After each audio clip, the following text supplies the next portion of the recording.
has two characters in it, and the two are Dirk and the dragon Singe. Now, Dirk is a little tiny character, and Dragon is a great big character, Singe is. So what I'm going to do to cheat this a little bit is I'll pull Dirk into the foreground so that he stays kind of big, and push the Dragon into the background. And I think just to get this thing to work, I'm going to sketch out how I can do this. This Dragon is sort of looking at Dirk like that. And I can bring all the tail up around like this. And maybe the legs of the dragon like that.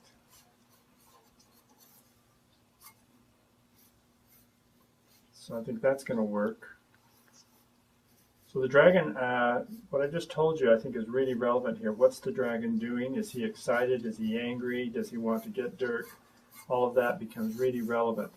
So I get a dragon that's going to be kind of that big. So Dirk, if I turn him around and put our back to us, we're not going to see him too much. But what I could do is have him, he's just made a swing at the dragon, and he's really in the foreground up here. So I'll put his head there, maybe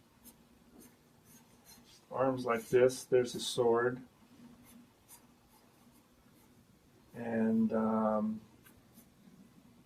so I want to do it in action, because somehow the action always looks better rather than just standing there. And we'll say he has just swung the sword like that, but the dragon had stepped back and it missed. So that gives me an idea of what the picture is going to look like.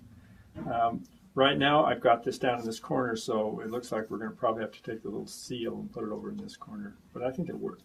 So let's get this Singe dragon to work for us. Really important. I'm going to just slightly detail again, so I know what I'm drawing here. The eyes will be somewhere in there. The hard part about this dragon a lot of times is these big rims that are on his tummy. But once I kind of get the idea, then I can work with a little more confidence. I'm going to say the dragon is really, really angry or really fierce, because it's going to make better drawing, which means its hands are going to take on kind of a stiff look. Shoulders up here. That's going to work great. Then I'll put all the spines and all the decoration on just a little bit later. Let's see what Dirk's going to look like. I think he's going to be looking back towards the dragon, so I've got the eye line right there, and I'm going to put his eyes looking up at the guy. So it's sort of like that. Here would be his helmet. There's the Dirk nose and the Dirk frown.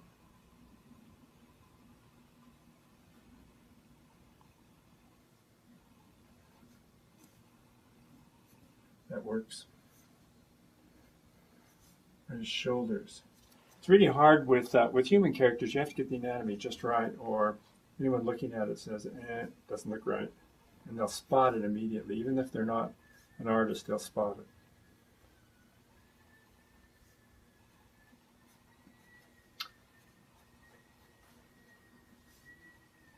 So it'll be something like this. So far I'm fairly confident. I'm going to be careful of the little skirt, not to put it on too soon, because he's in motion. When a character is in motion, all the what we call the secondary action things, which would be things like cloth or hair or tails or anything like that, all of those things move according to what the character is doing.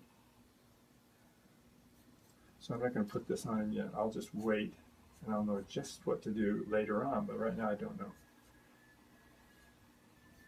Okay, so that gives me an idea how Dirk is going to look.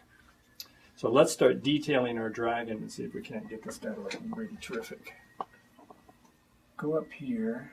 I'm going to have him, the eyes and the mouth are always really important. There's a knob on top of his head, and the brows are always a little darker than anything else. The cheeks of the dragon tell you, what he's doing. So I think the dragon has one of those mean kind of smiles on his face. And the big nostrils, which you can see.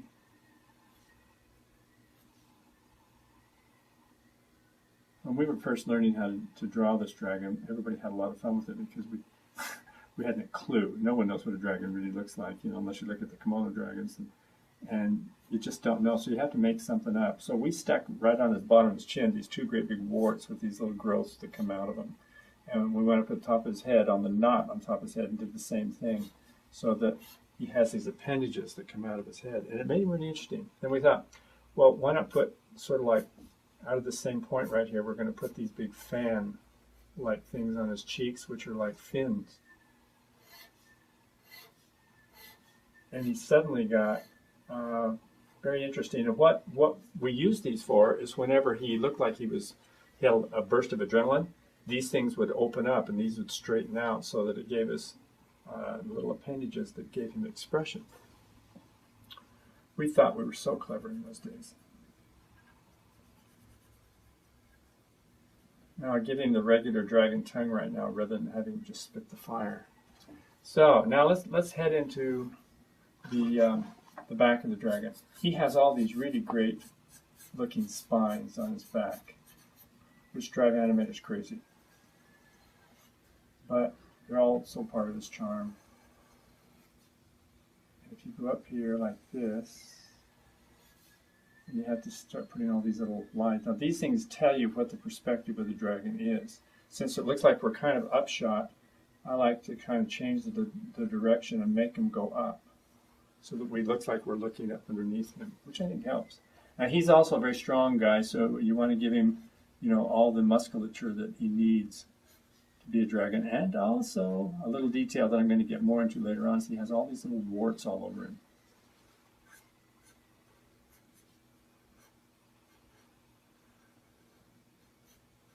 So there we go. Let's draw his chest. On the chest, I'm going to continue these.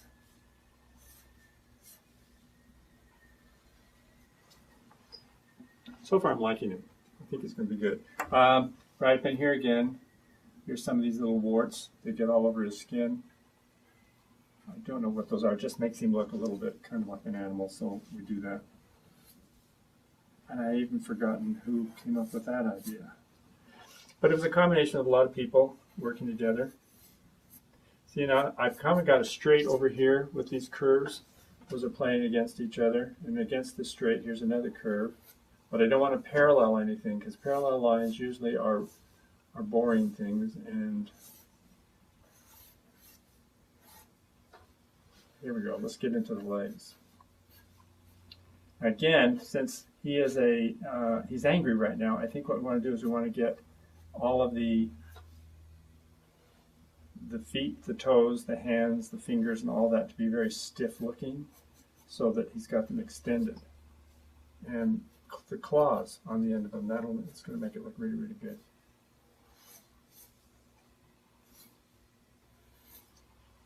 All right. And right here, we'll do this, this, this, this, and then get this other leg. And he has big fleshy legs, so don't be afraid if you're trying to draw this guy to make them kind of big and flat and fleshy, but also a real fleshy knee.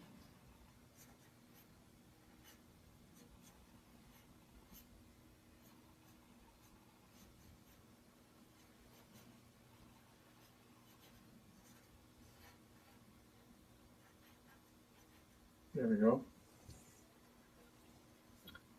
And then on the spines, we won't see all the spines on the back of him. You'll see some over on this side. And then they pick up once again when you see the top of his tail. And they're not all the way down. I've chosen to put them partially down, and then there's a little smooth part where maybe some have fallen off, and then there's a few more, and then there's a few more. And I'm using this tail to draw attention to Dirk, who's out here in the open. So this is going like this.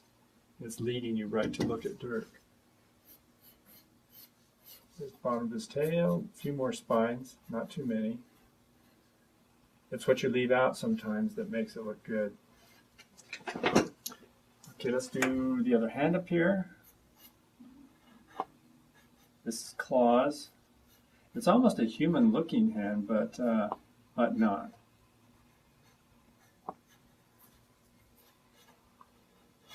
This is foreshortened. So there's the bicep. Here would be the elbow down here. And then we decorate it with the few little warts. That does that. All right, let's finish off Dirk for us. We're almost there.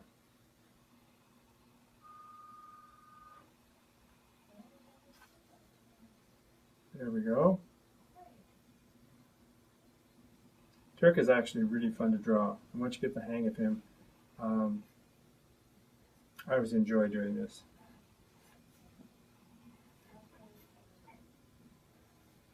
Sometimes I can't exactly talk why I'm doing some of the things, but it's sort of an intuitive process after a while. So you get to know when the line is in the right place or it's not. Don't be afraid to use your eraser, because that's why we make mistakes. You just admit them, erase it, and go on. All right.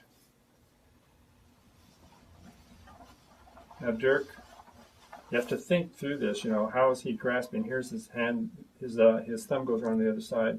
This other hand is upside down, and this is the thumb here. All right, and so I'm liking that. Let's draw the hilt of the sword. This will tell us kind of how the sword angle is. There's the knob on the end of the hilt of the sword. Now we have to draw the sword itself. And there we are. Now I'm ready to kind of put clothes on this guy. And I know that I'm going to let that fly up there because he's moving forward, so this trails behind like a secondary action. There's his other leg.